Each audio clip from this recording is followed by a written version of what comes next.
الصراحة من أحسن الراديوهات اللي اشتغلت فيها، ومش هلاقي زيها تاني. يعني ده اللي بيتقال عليها راديو بحق وحقيقي، اللي هو سبب بقى من الراديوهات اللي بيبقى نازلة في السوق اللي يقول لك فيها كشاف، فيها مكان للفلاشة تشتغل صب. الحاجات دي مش بتبقى عملية خالص يا جماعة. انت عاوز راديو، خليك هو ده الراديو. عاوز مثلا صب ويشتغل فلاشة، اشتري صب. فاهم قصدي؟ يعني كل حاجة ليها الحاجة بتاعتها، ما ينفعش حاجة مجمعة في حاجة واحدة. فاهم؟ يعني مش هتلاقي عملية معاك. يعني مثلا اشتغلت انا في الراديوهات اللي هي فيها كشاف، مش عملية خالص. يعني اجي اشحن اصلا الراديو عشان الراديو بطارية وكده، تمام، الاقي اصلا الكشاف بينور وهو بيشحن. الصراحة من احسن الراديوهات ده الاصلي. ده الاصلي، انا ما بجيبش غير الاصلي بس. شوفوا صوته والجودة بتاعته عامل ازاي.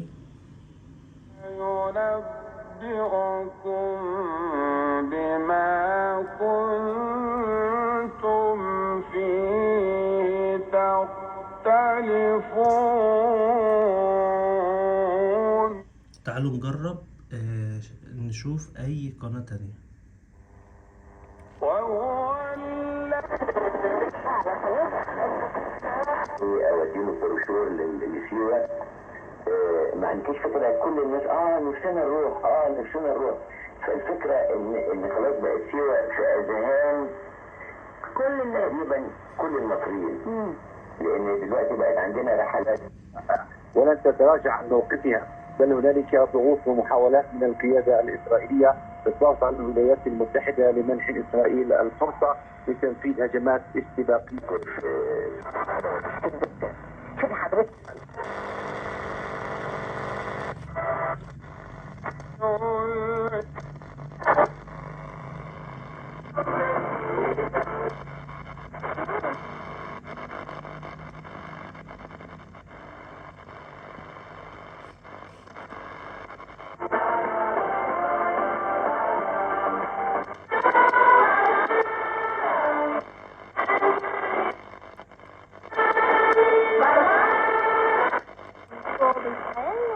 القرآن من القاهرة.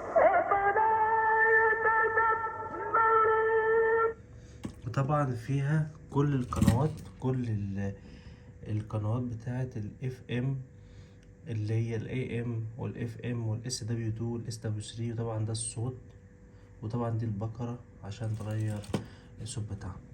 حاجة جبارة يا جماعة، وسعره جامد والله. يعني خسارة يبقى الشقة عندك مش مفيهاش الراديو ده، خسارة جدا. يعني هو الراديو ده تسيبه بس في الشقة بس شغال، وانت نازل اي مشوار بتاع، شغل الراديو وسيبه شغال، يعمل حس للبيت، شغل إذاعة القرآن الكريم. حاجة محترمة جدا.